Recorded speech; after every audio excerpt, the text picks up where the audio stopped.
Hey, what's going on, everybody? Ryan Newpel here, Knup Sports Show, episode 224. Thank you so much for paying attention and being here and watching this show. We really appreciate it, whether you're consuming it via podcast, via video, via text, however you are, we really do appreciate it. Hope you're doing well. A little bit of housekeeping before we dive into today's guest. As you know, we love bringing on guests that are doing amazing things in sports. Great sports business leaders, great gaming leaders, people doing amazing things, and we have another awesome guest in a unique niche that I'd love to dive into here in a bit and kind of talk a little bit about. But first, a little bit of housekeeping. If you guys are headed to the Canadian Gaming Summit, it is June 18th through 20th next week. Man, that's flying. Time is flying. Next week, Canadian Gaming Summit in Toronto. If you do not have your tickets yet, you can use Knup Partner VIP, get you a little discount. If you do have tickets, enjoy that show. I will not personally be at this one. I wish I was. I went last year and really did enjoy it. It was a great show. But if you are going, please enjoy that show and get a lot out of it. They're always fun to network, learn, and SBC puts on a great product show as well.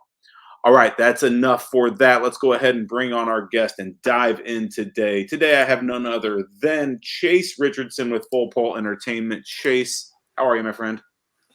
Great, Ryan. How you doing? Appreciate you having me on. Episode 224, that's how many years of episodes is that? I feel like it's been, it feels like 50, but I think it's probably more like 3 to 4 years of episodes. So it's moving right along. You got a new subscriber. I listened up to a few before I came on, so your numbers increased the last day or two. Well, there you go. I got one listener. That's a good thing. So I appreciate you, Chase. I know we had a great conversation when we sat down at SBC there in New Jersey. It was really good to get to know you a little bit. And we have some things in common, which we won't get into much today, but both love basketball and have some basketball history, things of that nature. But how are things in Kentucky for you? It's good. We were just speaking before we went on air. It's mid-June, so the triple-digit temperatures and high humidity is coming soon. But right now it's nice and cool, and it's like a late spring. So and it's great for outdoor motorsports that we'll get to here in a second.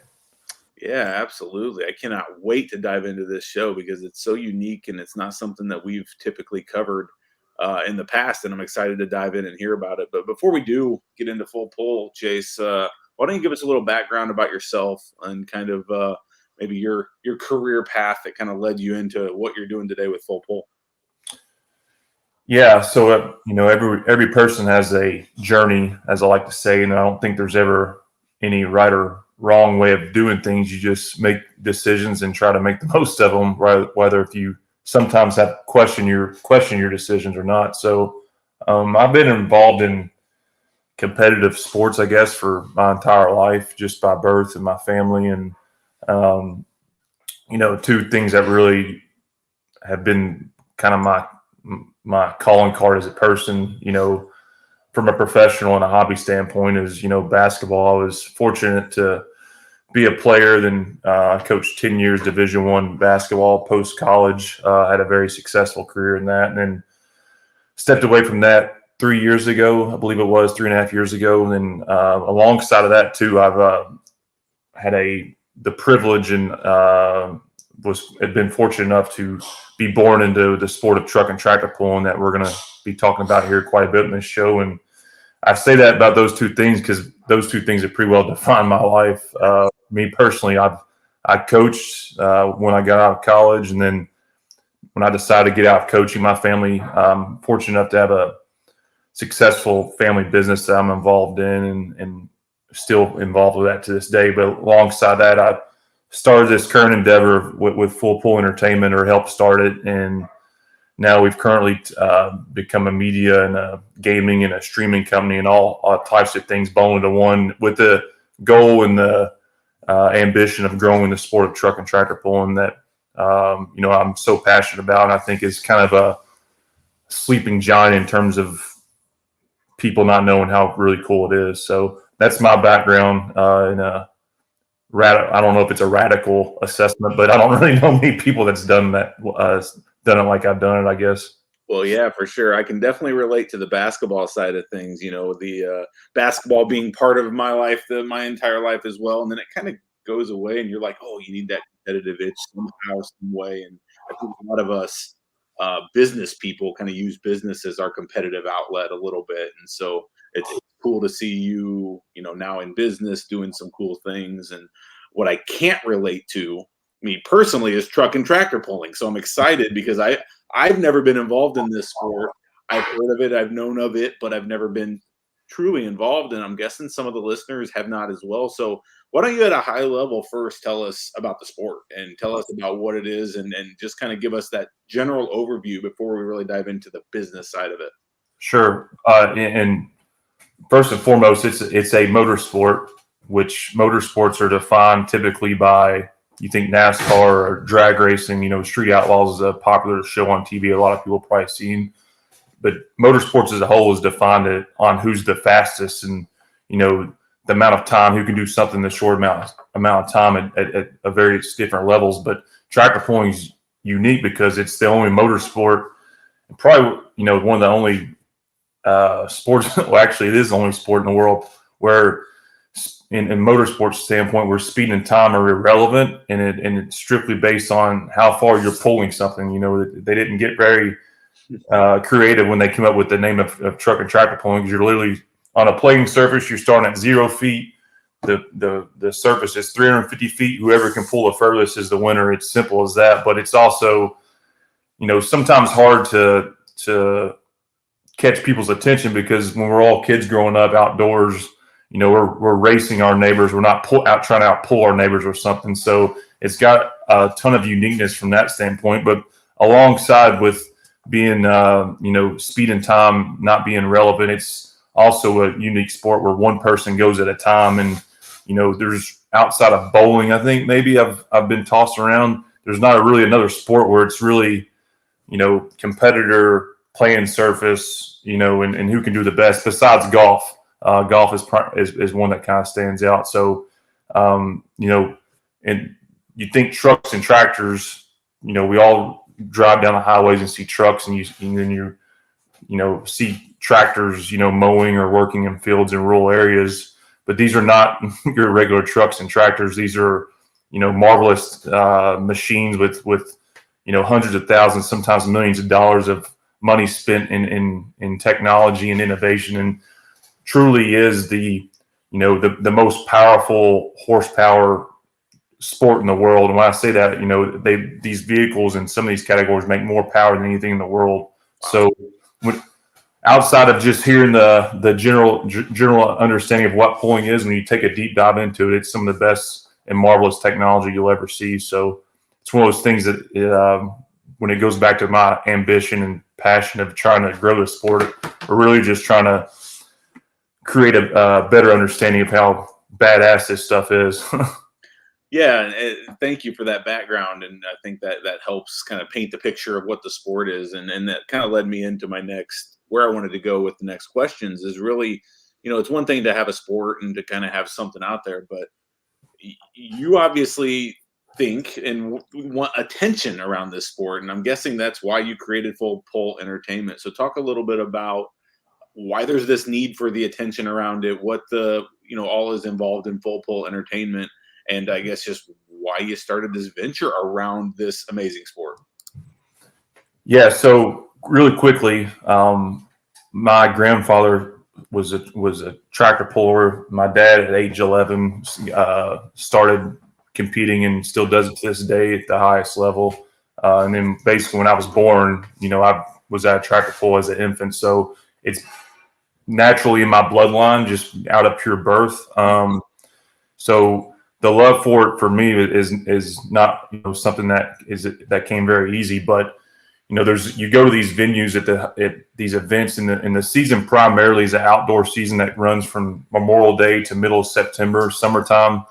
But there's these events. There's literally thousands of these events across the U.S. And then at the highest level of the sport, you go to these venues and there's capacity. When I say capacity, I mean there's one event that sees close to 60,000 people in mid-August in Ohio, Bowling Green, Ohio, and then throughout other places, I see the typical average crowd is 7,000 to 10,000 call it at a national level event. Which my background in basketball, that's like a full college basketball game. So there's fans and people that love this sport. So I always just ask myself, how come this sport can't get bigger or grow? Obviously NASCAR is probably the flagship motorsport, and motorsports as a whole is niche. But there's always been the question in my head, like, we got to do something to make this bigger.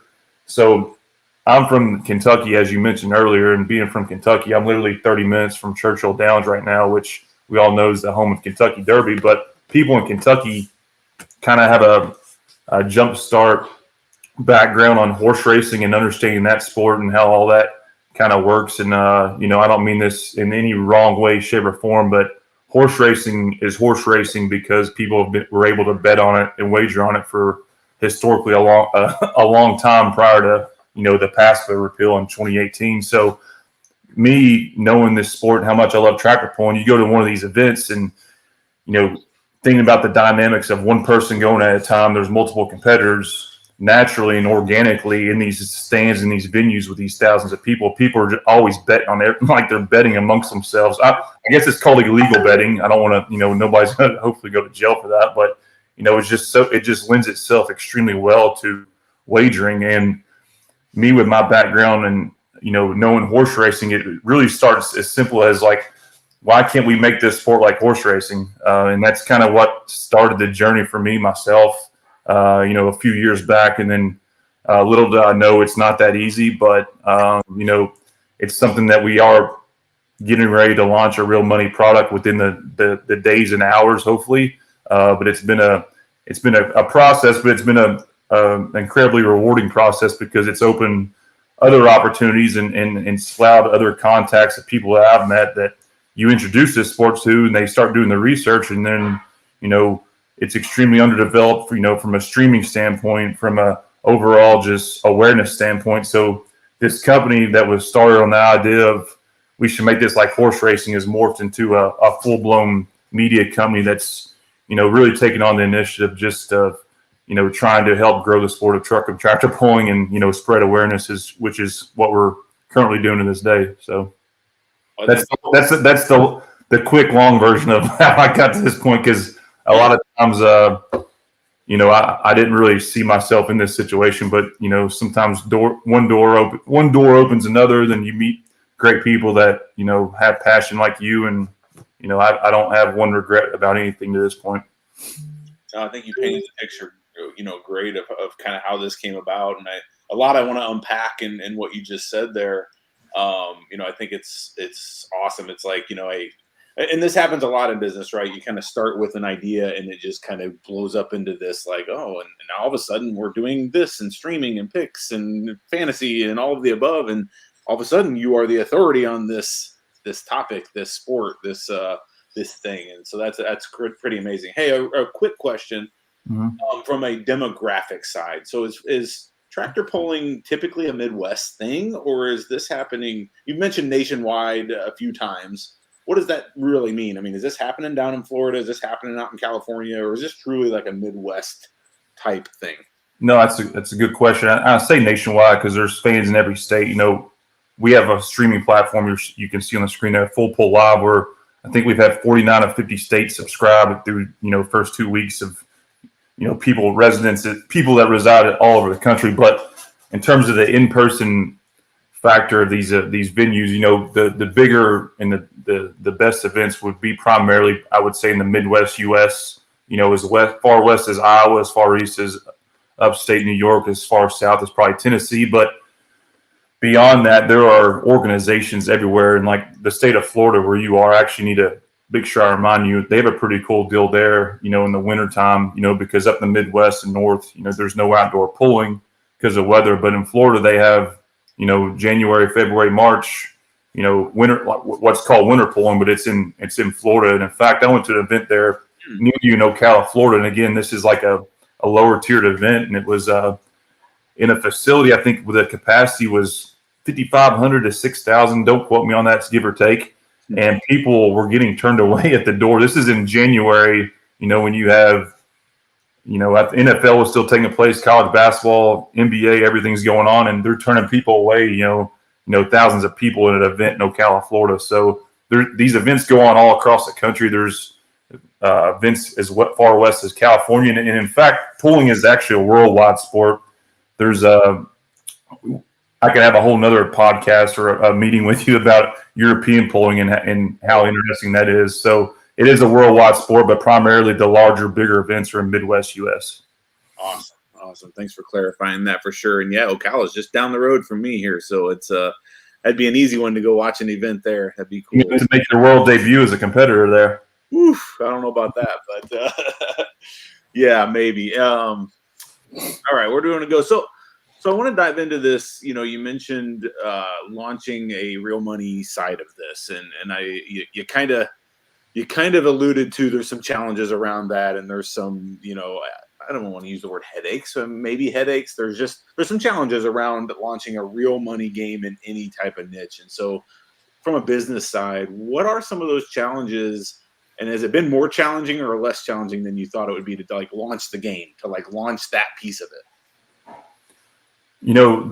I would say the number one challenging thing, particularly in our country right now, this whole wave of real money wagering and legal wagering it's in its infancy still. I mean, we're 6 years or less than 6 years removed from past repeal that changed the entire, train of thought on how wagering and legal gaming was viewed in our country. So I'd say the biggest challenge is just it's so new. I wouldn't call it lack of information. There's just not a lot of people out there, proofs of concepts at this point in our society that you can kind of go model something after. That's not a bad thing, but it's, finding the right people in the right, capacities to help you get something like that going is probably the hardest, most challenging thing. But I will say that, we've been very fortunate to get in line with some very good people in the gaming space that's kind of led a lot of these doors open, as I mentioned earlier. And just like anything, and this is just not a gaming thing, if you're doing something that's not ever really been done before, there's always challenges. And it's one of those things where, it takes, I don't know if it's risky, but it takes courage and, some self-belief to make some moves and, make some decisions that you want to, move towards the next step. So it is challenging, but I think in 25, 30 years from now, it won't be as challenging as it is now. That's the best way of answering your question, but it's been a very fun experience. I will say that. Yeah, for sure. Rewarding. So what does the future look like? What does the future look like for Full Pull? I mean, you're just getting off the ground here. What are your goals? What are your objectives? What are some things that you're looking to really do? Let's just say in the next year, next 5 years, next 10 years. What's your goal here? Yeah. So I started the conversation, our number one goal is to help grow this sport and awareness around this sport. I say this, I'm probably like a broken record of people that know me, but I really do believe this. And, I've yet to have anybody really counter back to me. Whenever you kind of illustrate and I don't know if illustrate's the right word. There's a barrier of entry to kind of understand the sport and kind of what makes it work and the beauty in it. And for all people that don't know the sport, if you kind of worked in different ways to get people through that barrier, we have a unique situation because once it's not like some other emerging sports recently in our country, like a pickleball and some others where, they had to go create an audience. There's already a built-in audience with this sport, in these venues and so forth. So I think our job and our goal as a business is to, spread that message and make it where it's easier for someone like yourself or someone listening to this podcast to, go take in one of these events. Because once you come into one of these events and see how awesome and competitive and, marvelous some of these vehicles and this technology is, it really sells itself at that point, which I think is puts us in a good position compared to a lot of other endeavors out there that they're kind of create something for the first time, because we do have a built-in audience. So to answer your question about what it looks like the next few years, I mean, we're already growing, with our streaming platform. We're through 2 events, we've almost 4x the amount of viewership they previously had in the previous streaming capacity. But obviously, we don't want to stop there. We have much bigger goals and ambitions in terms of people viewing and seeing this sport in a different light. And then also, the gaming side of it, I think getting that launched and having it available in market and in different states around the country, it lends itself extremely well to the sport. And it's a very bettable sport is a good way to put it. So I think a lot of that's going to really take care of itself with a good product and, good, user experiences. So our goal is just to expand and grow. And one day, if this can be a sport that, is more than just a hobby for the competitors that are in it right now, and it could be like a profession in some capacity, I think that's kind of my end goal personally. And I think we're sitting on a gold mine, but I am a bit biased. Yeah, let's talk about the competitors real quick. I mean, this is just off topic a little bit. This is a little bit more of like the sport itself, because when I think of a sport, I think of you think of the individuals, you think of the teams, you think of the real true people, right? And in this, I hear a lot about the truck or the tractor or the engine and things like that. And so, how much difference does the competitor, the driver, the operator make? And is it one of your goals to start putting like more attention around those names and those people and trying to draw attention to those people as well in the sport that are doing amazing things?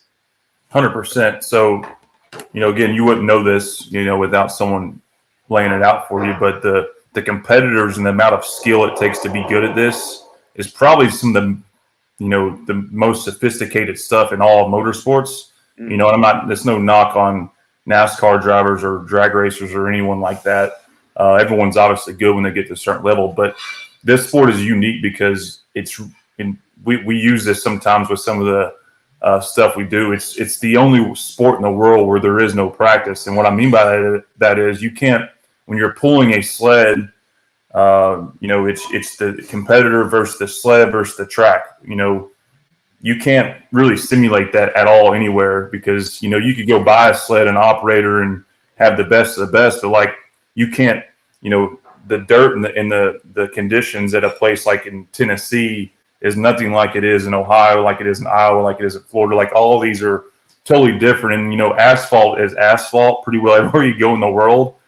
Dirt is very different, and, weather conditions play into that, just like it does for like a golfer. If the weather's a certain, way, or if it's rained a lot, or if it's hot or it's cold, like the ball and the things don't travel the same. What's similar to that with this sport, and then you add the whole element of a sled operator.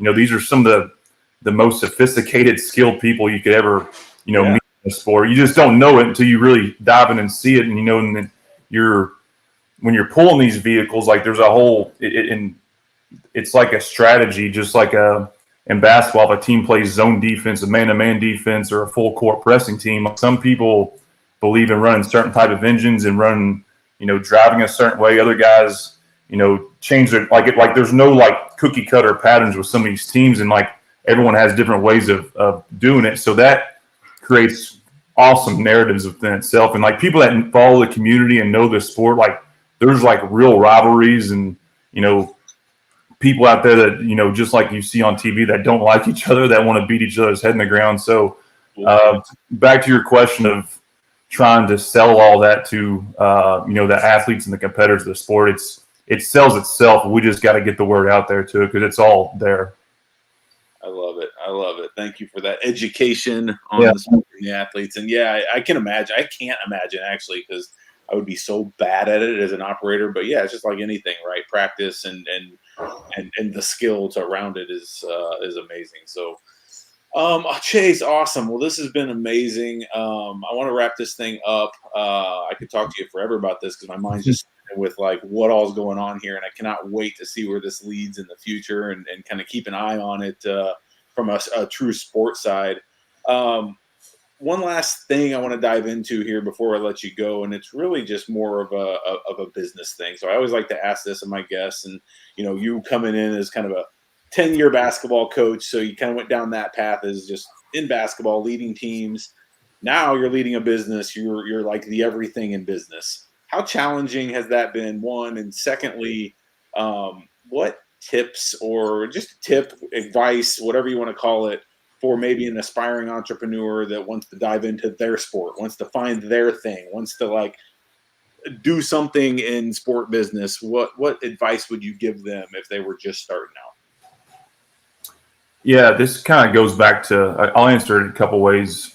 Firstly, and this is my dad. My dad's a successful businessman and something totally different from basketball and tractor pulling. But he kind of lives and operates and does things by you surround yourself with really good, smart people that are actually smarter than you, is the way he says it. He's a smart guy, but he means what he says. Like, you surround yourself with the right people and get the right people in the room, you can make anything happen. And after going through all this, and I know we're still at the ground level and haven't really done anything, but if you get the right people in the right room and the everyone pulling the same rope, I really believe you can do anything. It's never a blueprint necessarily, and sometimes there's a lot of just figuring out and winging it, so to speak. But I think if you surround yourself with the right people, anything can happen. And then, secondly, there's anytime someone does anything that's being done for the first time, or not the easiest path to getting there, it's not supposed to be easy. So there's a lot of days you question yourself, and did I make the right decision? And a guy who I kind of referred to this earlier, a guy who's a college basketball coach. I go back to this a lot in life, that I heard speak one time at a clinic, made this statement, and he's like, you don't make the right or wrong decision. You just make the decision and work till you make it right. So, sometimes it don't always work that way, but I do believe if a person is resilient enough and, works hard enough with the right people, you can make anything happen. So that's my coaching / business advice for anyone. I don't know. That's just kind of how I go about it. Fabulous advice. Thank you so much for that, Chase. Really appreciate it. Hey, I'm going to let you go here today. Any last words, anything we missed, anything you want to touch on that maybe I forgot to bring up? Yeah. So we have an app in the iOS and Google Play stores. It's Full Pull app. You can download it. It'll take you to our streaming, which is Full Pull Live. You can watch these events all summer long on Roku devices, Fire Stick, on your phone. Download the Full Pull app. And then also there, as mentioned earlier, within literally the coming days, we have a real money gaming platform called Full Pull Picks that will be available in 20 states initially. Those states will be documented within the platform. Florida will be a state, so you'll have to jump on and participate. But all that's available on our app, and then we're also on all social channels. We're kind of a content portal for the sport of pulling, alongside of our streaming and our real money application that is soon to launch. So Full Pull is the brand. Look it up. Give it a look, and really maybe try to attend one of these events in person. And I'm willing to say that you won't be disappointed. So Full Pull is the brand, and look it up. Full Pull Live. I'll put all those links in the show notes. There's fullpull.us, and you got your live streaming. When's the next event? There's an event this weekend, right? Yeah, pretty well. Again, there's thousands of these events all year, but from Memorial Day weekend till middle of September, there's minus the 4th of July weekend, there's events everywhere. And this weekend it's in Minnesota, not far from Minneapolis. I think there'll be close to 15,000 people attending that. So if you're in the area this weekend outside of Minneapolis, be sure to stop by. And next week's one of the biggest pulls in the country all year. It's in Toma, Wisconsin, not far from Madison. So, but all that info is available on our platforms. And again, there's thousands of tractor pulls everywhere, but we kind of we stream the highest level, the NTPA, National Tractor Pullers Association events, along with outlaw truck and tractor pullers. Awesome. Hey, one last question for you, Chase. I always like to offer this because you never know who's listening, who's watching this. A lot of other business people doing a lot of other cool things, maybe watching this show and kind of really interested in what you're doing. Is there anything you need? Is there anything you're looking for, that maybe somebody could help with? Or if somebody did want to connect with you, how would they get a hold of you personally? Is it just through the website? Yeah, I'm available on LinkedIn. I'm a pretty accessible person. You can reach out on our site. We've turned down a number of sponsorship opportunities just because we're more focused on the quality of the product and the brand. But I think moving into later part of this year in 2025, we would like, our expectation is to get associated with some larger brands. And I think there's a ton of opportunity here. So if you're a larger business looking to reach a niche, unique audience, we haven't really gone down that path too hard yet, but I think there's going to be a lot of opportunity in the future. So reach out to us. You'll reach an audience that's pretty loyal and unique. For sure. Awesome, Chase. Well, I appreciate your time. Hey, good luck with Full Pull. Really excited to see where this leads. And thank you so much for giving us a little bit of your time today. Sweet. Yeah, thanks for having us on, Ryan. Appreciate it. Take care. All right. That was Chase Richardson with Full Pull. Man, what a great guy. What a great sport. I cannot wait to dive in and check that out from a live side and hopefully get something down here in Florida that I can attend in person.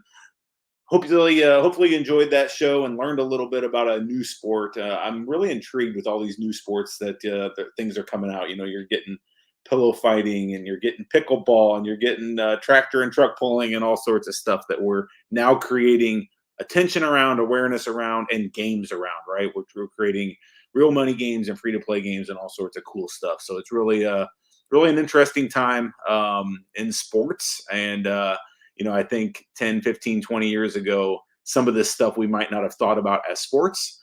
And now we're starting to kind of open our mind to what is a sport, right? Anything we're competing in. And so it's cool to see all this new stuff. All right. Hopefully you enjoyed that episode. Again, Canadian Gaming Summit this coming week, June 18th to 20th. Use our little code if you need a ticket there. Hopefully you enjoy that event. All right, that's all I got for you today. I'm Ryan Newpel at KNUP out on the social channels. If you need anything, please reach out to me. Happy to talk to you, chat with you. I'm on LinkedIn as well. Until next time, take care, stay safe, and we'll talk to you all soon. Thank you. Have a great day. Bye-bye.